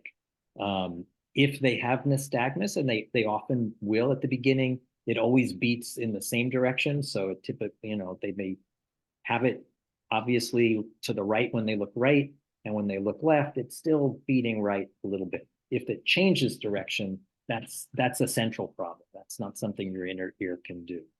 So that's a tip off that you've got something central. And again, they shouldn't have severe headache or neck pain, which certainly suggests something like a hemorrhagic stroke or an arterial dissection, something much more ominous. And again, a word to the wise, do not do a Dix-Hallpike on these people. So the people who are dizzy when you see them, don't try to do a clever maneuver, because you won't learn anything. You will make them more dizzy no matter what you do. They'll probably throw up. You're not going to learn anything, and you'll make them miserable. So remember, the Dix-Hallpike is only for the people who actually are not dizzy when you're talking to them. Okay. What about tumors? Yeah, this always comes up. Like, could they have some kind of a brain tumor? Almost certainly not. Most of the tumors that cause some kind of unsteadiness are very slow growing, like acoustic neuromas. They don't have these classic acute onset stories. They're usually like a little bit unsteady, and it goes on for weeks or months and gets worse. They may feel a little worse when they move their head, but that's usually not dramatic, and they are not asymptomatic. They don't have like episodes and then they're perfectly fine. So it's not usually in the differential. If there's something funny about the story, it's not classic, then you're looking for more imaging, maybe a neuro consult, that kind of thing. Any questions about that? Comes up a lot, so spend a little more time on it.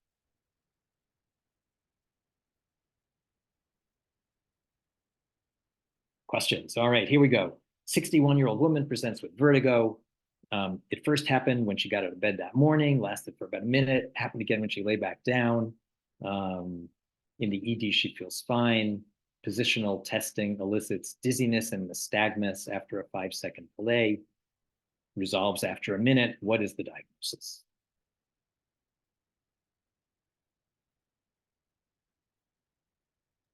Number one. Thank you. Yes. Right. Meniere's disease is what? What's Meniere's? It's dizziness plus ear ringing plus hearing loss. Yeah, exactly. Yeah, not that common.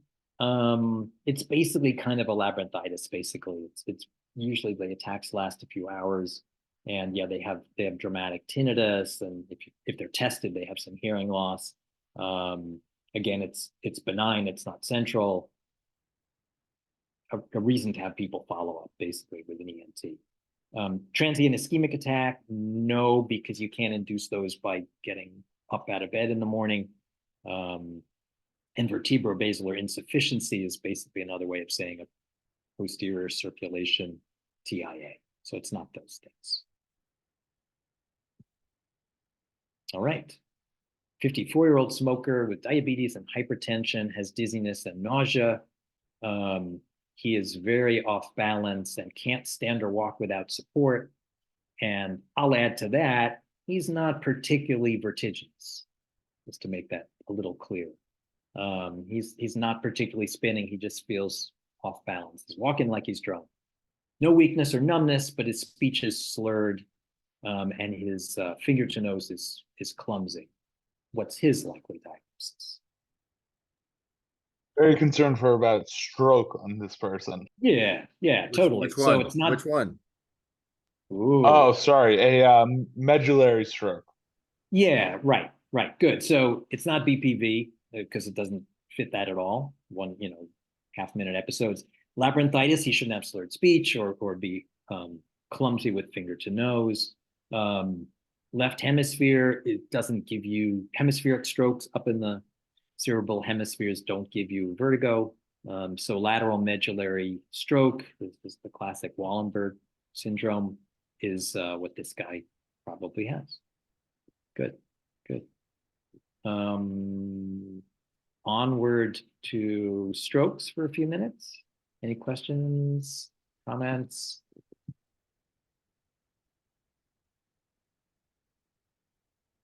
All right, stroke and TIA, just a brief overview of kind of stroke syndromes in various parts of the brain. Know all this. Most of the strokes we see are middle cerebral artery territory strokes. You can have weakness, you can have sensory loss, you can interrupt the visual pathways and lose part of your vision. If they're massive, initially patients usually will often, I should say, have a gaze deviation. So like a massive left hemispheric stroke, they'll usually be looking left. That typically corrects itself maybe in a day or two, but at the beginning they can have that and it's quite striking. If it's the left hemisphere, most people are left hemisphere dominant for language. Most right-handed, almost all right-handed people, and most, I think, left-handers are as well. So left-handed hemispheric strokes in that distribution give language disturbances. Right hemispheric ones are sometimes really kind of wild. They'll have these neglect syndromes. I don't know if you've seen that, like patients who come in and they can't move half their body and they just don't understand. And you'll say, like, move your left hand. They'll be like, okay. And they're not doing anything. Like, no, move your left hand. Okay. Or they'll raise their right hand. Like, no.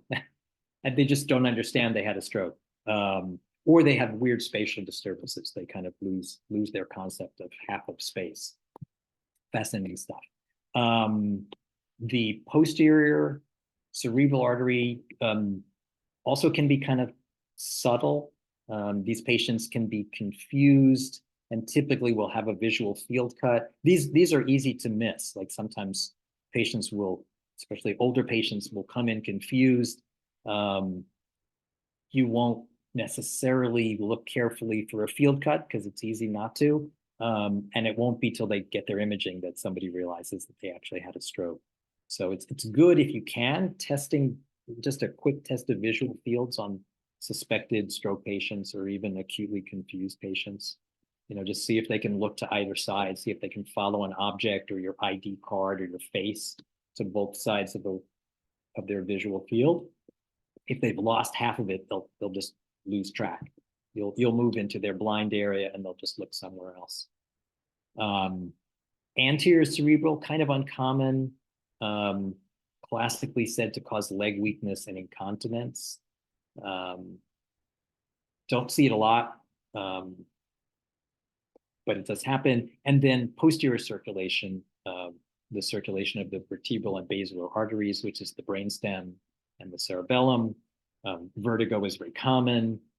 Loss of balance or loss of dexterity is very common. Slurred speech, double vision, and occasionally in the brainstem cross deficits where like one arm is weak and the other leg, that kind of stuff. That's brainstem. There's really no other place where that happens.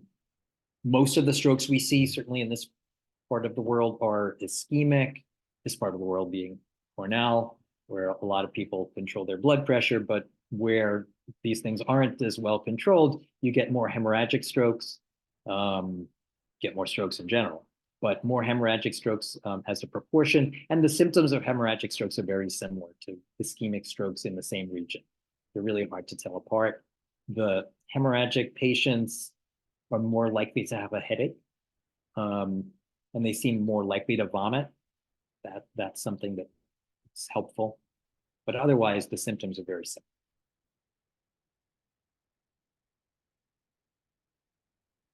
All right, and now for the questions.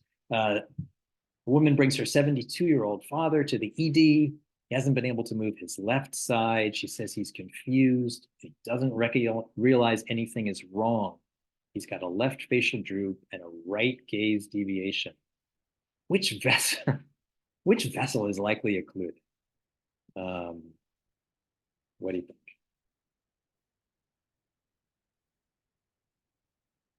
So he's got left-sided deficits. He's got a Right MCA. right MCA. Yes, exactly. So anterior cerebral usually gives you leg weakness, incontinence.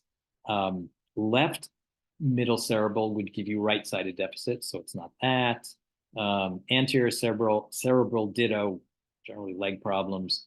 So right middle cerebral, classic like big right middle cerebral syndrome. Might also get a field cut, which would be a useful clue. So yeah, right MCA. What about TIAs? When is a patient's risk for future stroke highest following a transient ischemic attack?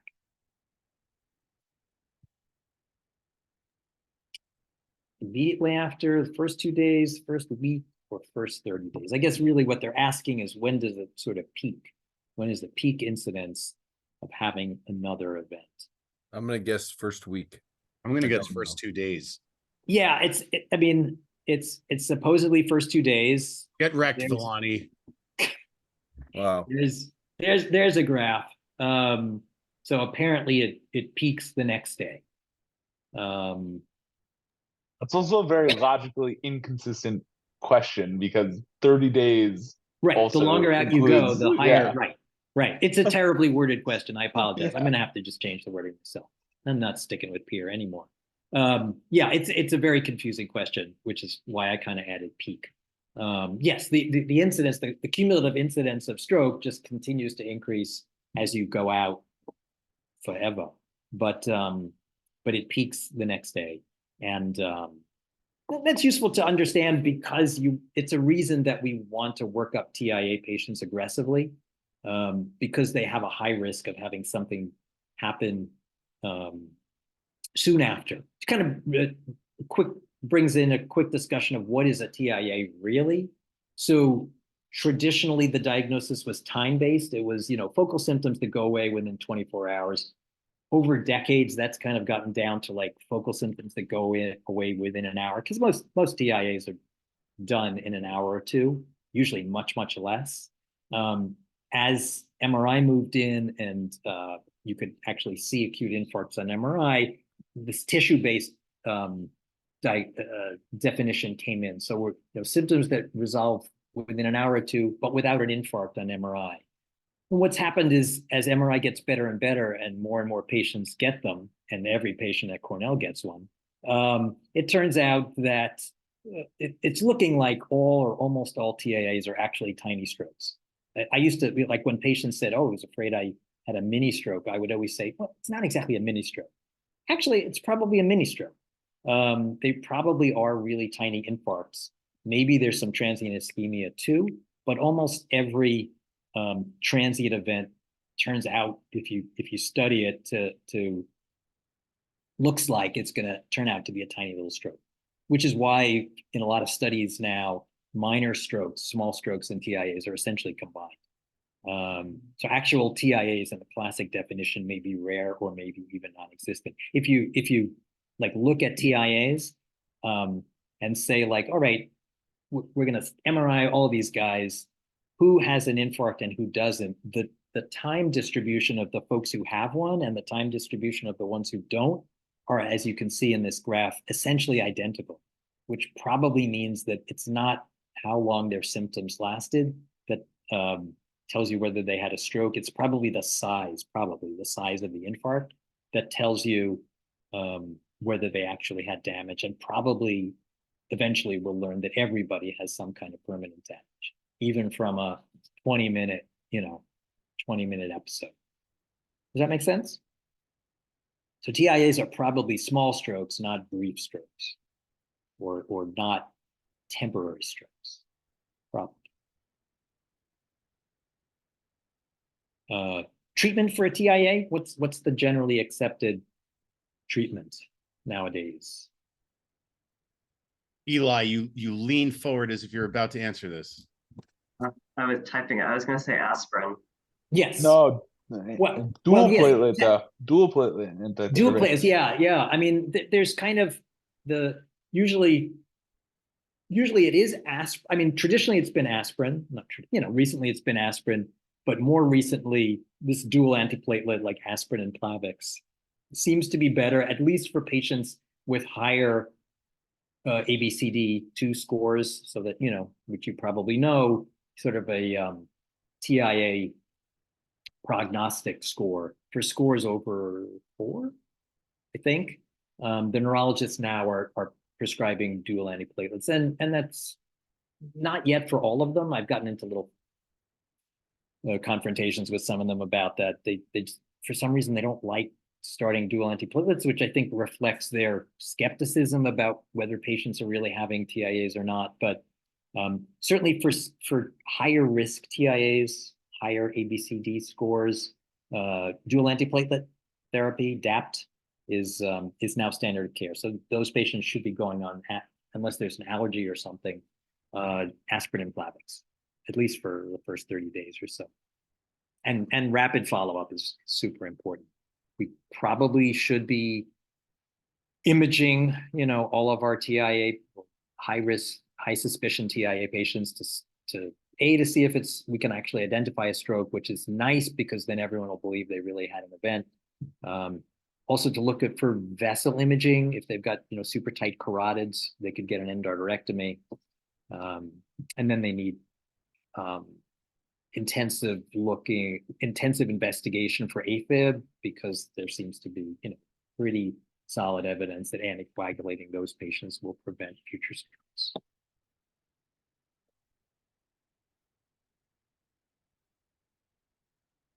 Okay. Spine. Yes, peer questions love spine. So we're going to do a few spine related stuff. The spinal canal has the spinal cord and the cauda equina, the beautifully named cauda equina, horse's tail. Important to realize that the spinal cord ends around L1. So if a patient is talking about, say, pain in their lumbosacral spine, it's not their spinal cord that you're worrying about, it's the nerve roots, and that sometimes becomes very important. People with like low back lumbar lesions don't get cord compression. They can get cauda equina compression, but that presents differently, kind of a slightly different animal. So above L1, cord compression is the worry. Below, cauda equina is usually the worry. All right, a little bit of back pain. We love our back pain. 48-year-old man presents with 2 days of low back pain. Started when he lifted some heavy boxes. It's worse with movement, better with rest. Not febrile, no systemic symptoms. He's not weak or numb, no urinary symptoms. His exam is totally normal. What's the next best step? What is officially recommended for this person, and why? Or why not the other things? 4. Yeah, that's what's recommended. I mean, I can go over the other ones though as well. Yeah, so I mean, CT of the lumbar spine is usually pretty useless. You're not seeing nerve roots. You're not seeing discs very well. If you're looking for a fracture, maybe, something like that, perhaps, but not generally. I mean, this guy's got what used to be known as lumbago, like basically low back pain with no red flags. He doesn't have focal symptoms. He doesn't have sciatica, and he doesn't have anything worse. He's not febrile. He's nothing, cancer related. He's not losing weight or ill. So this will almost always get better with rest and some, not bed rest. Like bed rest is number 3, is the old fashioned thing, bed rest. That's not recommended anymore.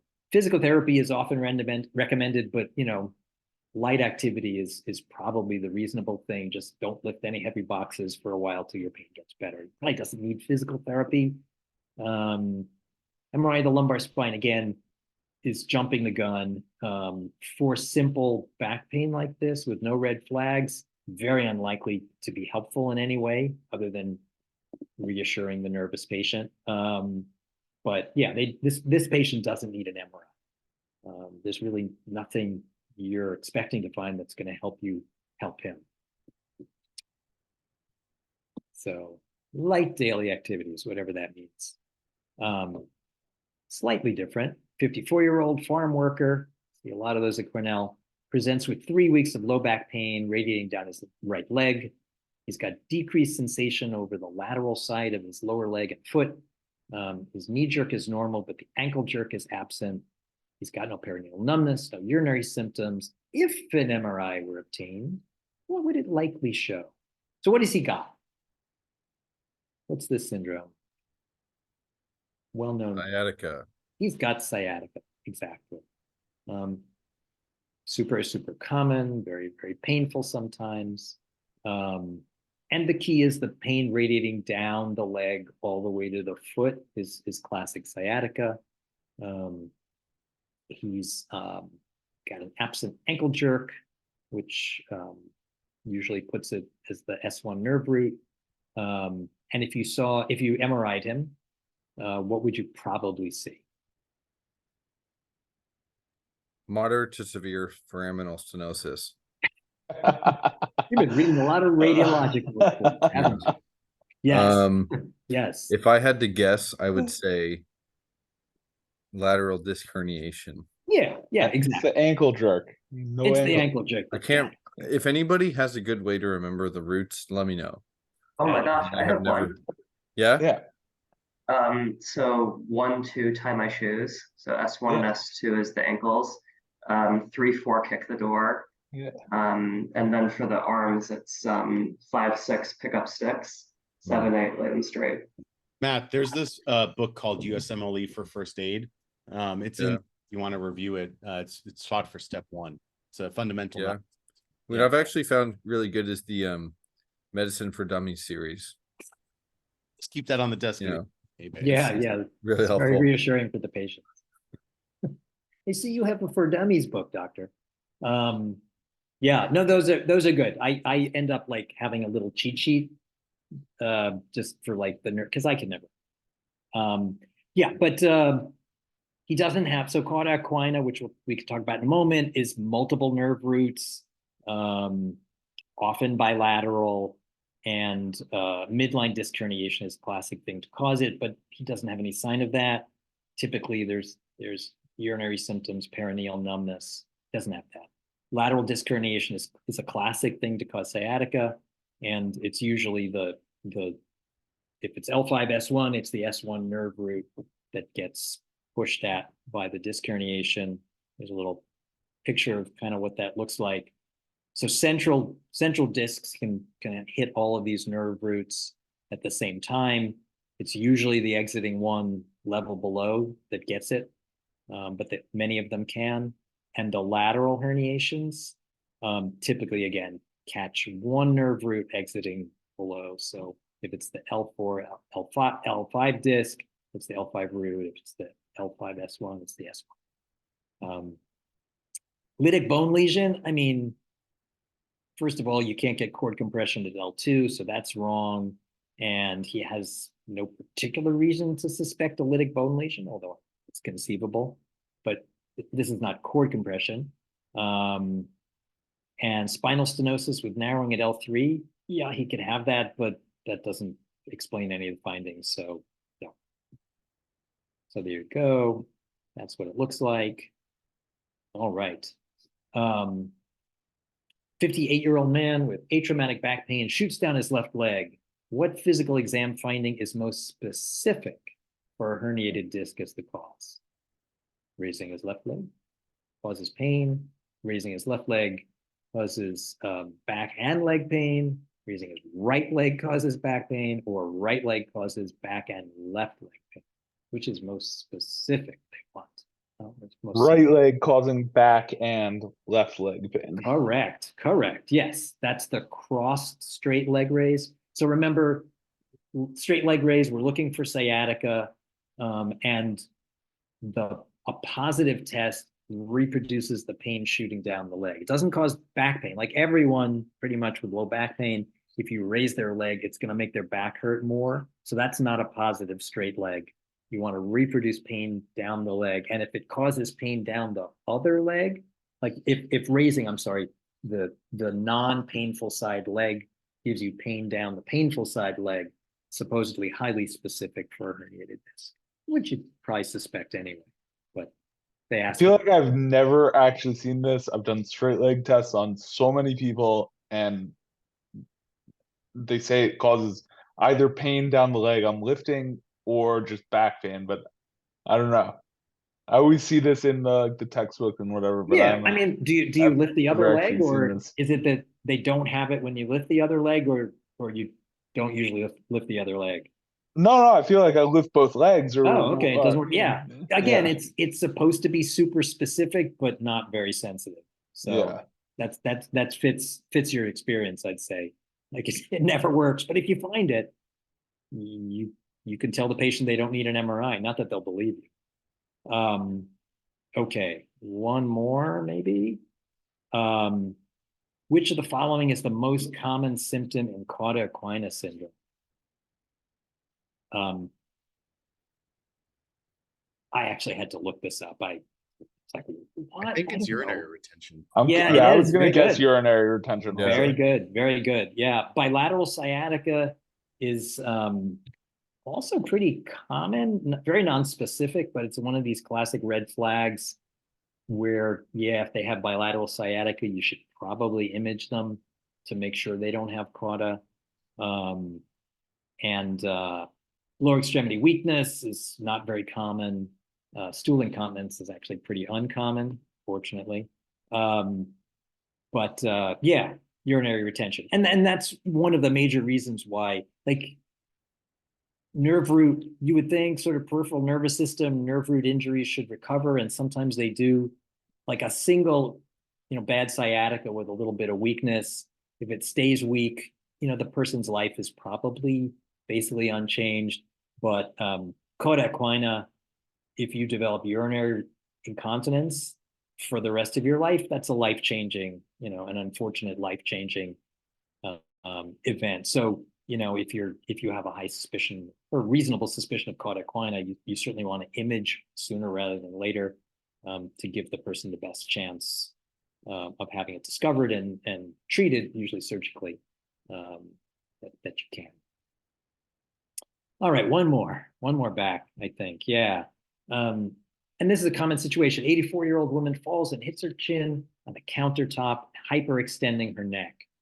What are the most likely findings? And we can just talk about we'll just go through them. Which does each one? Some of these are common and some of them are really rare. So complete paralysis and loss of pain and temperature below the injury, but vibration sense is preserved. What is that? Anterior cord syndrome. Yes, that is anterior cord. So there's a little schematic of the cord, vibratory and proprioception or posterior columns. Fine motor control is out here laterally, and pain and temperature is here anteriorly. If you have a anterior cord, you kind of knock out 2 out of 3, which is very bad, and you're left with just pain, vibration, and proprioception. It's usually vascular. It's usually anterior spinal artery infarct. Very, very, very bad. Weakness on one side and loss of pain and temperature on the other.